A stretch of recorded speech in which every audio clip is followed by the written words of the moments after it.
Hey guys, आज हम discuss करेंगे top 10 fights of Hajime no Ippo. और इस लिस्ट में आगे बढ़ने से पहले मैं आपको हाजिमे नो इप्पो के बारे में कुछ बताना चाहता हूँ। हाजिमे नो इप्पो एक बॉक्सिंग एनिमे है and it's one of the best sports anime. Hajime no Ippo देखने से पहले मुझे बॉक्सिंग के बारे में कुछ भी पता नहीं था, लेकिन इसको देखने के बाद मुझे थोड़ा बहुत तो बॉक्सिंग के बारे में पता चल चुका है। हाजिमे नो इप्पो बॉक्सिंग को इतनी अच्छी तरीके से एक्सप्लेन करता है और इतना मोटिवेट करता है कि अगले दिन आप भी क्रिकेट खेलना चालू कर दोगे, क्योंकि दूसरे स्पोर्ट्स को प्रायोरिटी नहीं मिलती अपने देश में। खैर, मैं खुद ही क्रिकेट देखता हूँ। हाजिमे नो इप्पो एनिमे में 3 सीजन्स है। सीजन 1 में 76 एपिसोड्स है, सीजन 2 में 26 एपिसोड्स एंड सीजन 3 में 25 एपिसोड्स। और इसके मांगा के चैप्टर्स है 1400 प्लस, जो कि मैंने सारे के सारे कवर कर लिए हैं।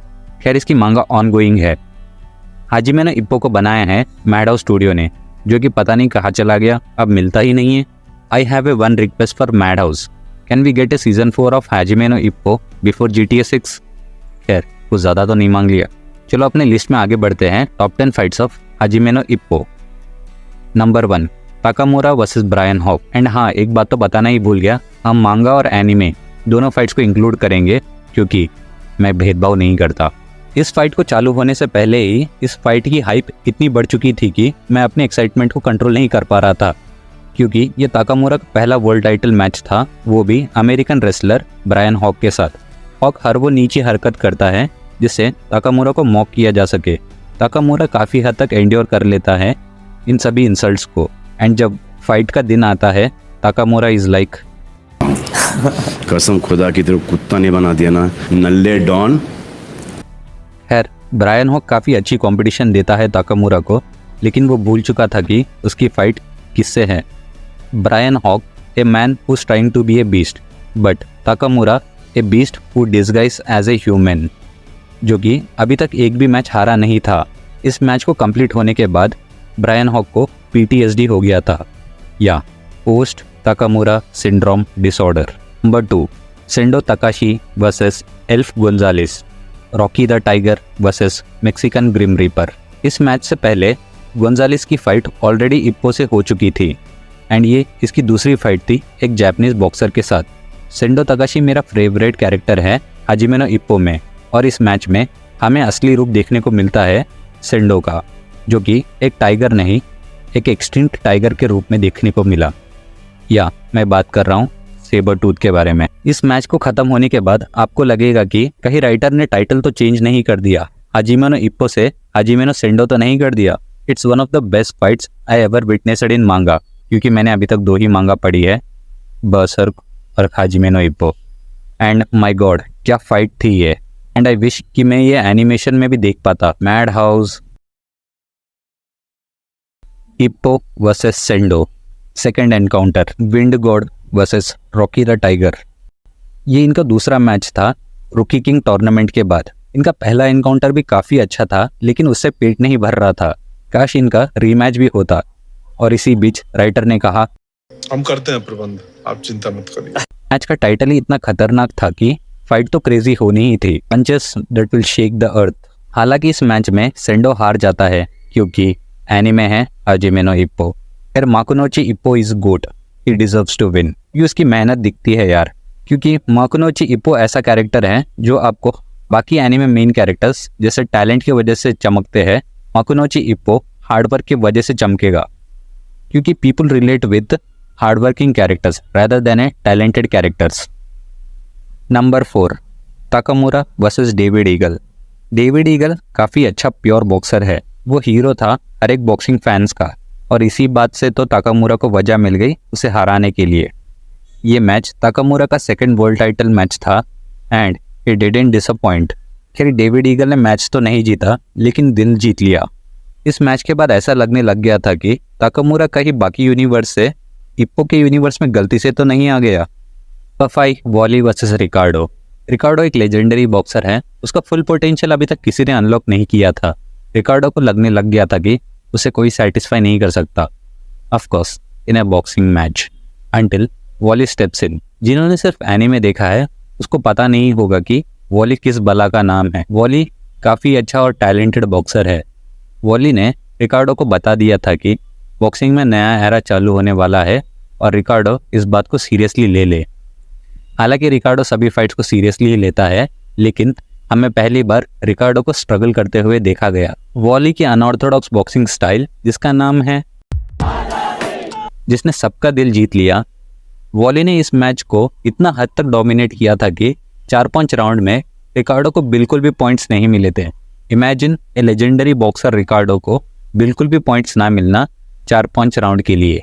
But in the and he is Ricardo, omega, the end game of all boxers. और रिकार्डो ये मैच जीत लेता है आखिरी में, क्योंकि रिकार्डो एक काम और कलेक्टिव बॉक्सर है। वो किसी भी प्रेशर में बिल्कुल भी नहीं आता, चाहे वो किसी भी सिचुएशन में क्यों ना हो।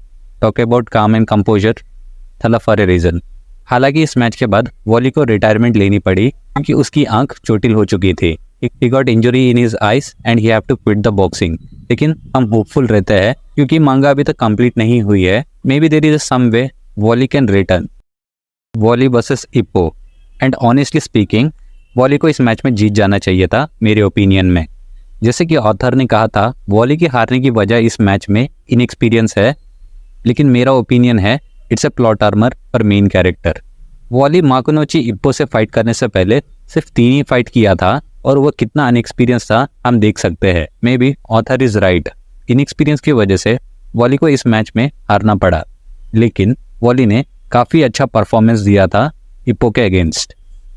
वॉली का टैलेंट आप इस बात से ही अंदाज़ा लगा सकते हो कि imagine just playing 3 matches and you are winning 3 out of 3 and becoming OPBF champion in world boxing. Ippo एक टेक्स्ट बुक बॉक्सर है, उसको कैसा सिखाओगे वो वैसा ही परफॉर्म करेगा और रिजल्ट भी वैसे ही लाकर देगा। लेकिन on the other hand Wally इससे कंप्लीट अपोजिट है। अगर आप आपके छोटे भाई के हाथों में कंट्रोलर दोगे और वो रैंडम बटन प्रेस करने लग जाएगा, तो वॉली वैसे ही फाइट करता है। Number 7, Takamura versus Bison. इस मैच की सबसे खास बात थी कि इसकी अनप्रेडिक्टेबिलिटी। कौन जीतेगा ये किसी को पता नहीं था। हमें लगने लग गया था कि ये ताकामुरा का पहला डिफीट होगा, लेकिन ताकामुरा इस मैच को बहुत ही अच्छी तरीके से जीत जाता है। इस मैच में ताकामुरा का पैर बहुत ही बुरी तरीके से इंजर्ड हो जाता है भाई, लेकिन ताकामुरा का कॉन्फिडेंस, उल्टा कॉन्फिडेंस खुद आकर ताकामुरा से कॉन्फिडेंस लेकर जाता है। ताकामुरा ने सिर्फ एक पैर पर ही उसने मैच पूरा जीत लिया। इस मैच के बाद Takamura have von his 3rd title match. Takamura से मैच जीतना मतलब राम के होटल में जाकर 10 मिनट में परोठा लाना, ये तो काफ़ी आसान है। पे बैंक में जाकर पहली बार में ही आपका काम पूरा करना, ये भी काफ़ी आसान है, लेकिन ताकामुरा को हराना बहुत ही ज़्यादा मुश्किल है। Number 8, Mashiba versus Sawamura, Owari no Dragon versus Grim Reaper. Takamura versus Eagle perfect example है एक मैच को कैसा होना चाहिए, पर यह मैच परफेक्ट एग्जाम्पल है एक बॉक्सिंग मैच को कैसा नहीं होना चाहिए। Elbow, headbutt, foul, penalty, retirement, blow job, क्या क्या नहीं हुआ इस मैच में। चाहे कुछ भी बोले यार, सावामुरा मेरे को बहुत पसंद है। उसकी बॉक्सिंग स्टाइल मेरे को बहुत अच्छी लगती है, स्पेशली उसके बुलेट पंच बहुत ही सही लगते हैं। अगर मेरा कोई ड्रीम फाइट होगा तो इट्स सेंडो वर्सेस सावामुरा। इस मैच में अच्छा या बुरा कोई नहीं था क्योंकि दोनों ही हरामी थे। माशिबा के लिए ये मैच पर्सनल भी था क्योंकि सावामुरा ने कुमी पर पहले ही हाथ उठा दिया था। हालांकि सावामुरा इस मैच को जीत गया, लेकिन he had to retire and relinquish his belt. Of course वो मैच में नहीं हारा बिकॉज ऑफ एन एक्सीडेंट। हालांकि माशिबा भी इस मैच को नहीं हारा, it's become a elimination match because of some fouls and irresponsible boxing. क्योंकि Owari no Dragon, or in English Ender Dragon, उसका अभी एंड नहीं हुआ है। सो आई होप सावामुरा की मैचेस आगे भी कंटिन्यू करे writer. 9, Alexander Volg versus Michael Lloyd. और हमें इस मैच में पता चला कि बॉक्सिंग सिर्फ मुक्कों से नहीं दिमाग से भी की जाती है। It was more like an जोजो फाइट। आपको पता है ना जोजो फाइट कैसी होती है। लाइक विलन एक्सप्लेन करता है कि oh god, he was not aiming for me, he was aiming behind me. पता नहीं आपको समझ आया कि नहीं, बट ये मैच काफ़ी इंटरेस्टिंग था। हमें डेविड ईगल का कैमियो भी देखने को मिला इस मैच में। अलेक्जेंडर वोर्ग इस मैच को जीत लेता है because of his versatile fighting style. Volg के पास काफ़ी अच्छी बॉक्सिंग टेक्निक्स है और इस मैच में रेफरी के करप्ट होने के बावजूद भी वोर्ग इस मैच को जीत जाता है। हालांकि हाजिमेनो इप्पो के रेफरी अल्ट्रा ब्लाइंड होते हैं और वो हर मैच में ही मुझे करप्ट ही लगते हैं। लाइक ऑडियंस को क्लियरली दिख जाता है कि ये क्लियरली फाउल है या फिर इलीगल है, लेकिन रेफरी को नहीं दिखता। But in the end everything went well for Volg and he won his first title match, Miyata versus Randy junior. Not this Randy, this one. Miyata के लिए ये मैच काफ़ी पर्सनल थी क्योंकि रैंडी जूनियर के पापा ऑलरेडी मियाटा के पापा को हरा चुके हैं and because of that defeat Miyata के पापा को रिटायरमेंट लेना पड़ा और मियाटा ने बचपन में ही ये मैच अपनी आंखों के सामने देखा अपने पापा को हारते हुए और वो बिल्कुल भी सहन नहीं कर पाया। तब से मियाटा की ज़िंदगी का एक ही मकसद बन गया था, मुक्कों का, हुक का, जैब का, काउंटर का, सबका बदला लेना चाहता था मियाटा। और मियाटा के लिए ये फाइट काफ़ी टफ थी क्योंकि मियाटा एक काउंटर स्पेशलिस्ट है और रैंडी जूनियर दोनों भी स्टाइल अच्छी तरीके से परफॉर्म कर सकता था, एक लेफ्ट और एक राइट, इसलिए मियाटा के लिए वो एक नेचुरल एनिमी था। मियाटा सभी ऑड्स अगेंस्ट होने के बावजूद भी इस मैच को जीत जाता है और अपने पापा को प्रूव कर देता है कि उसने अपना बदला ले लिया।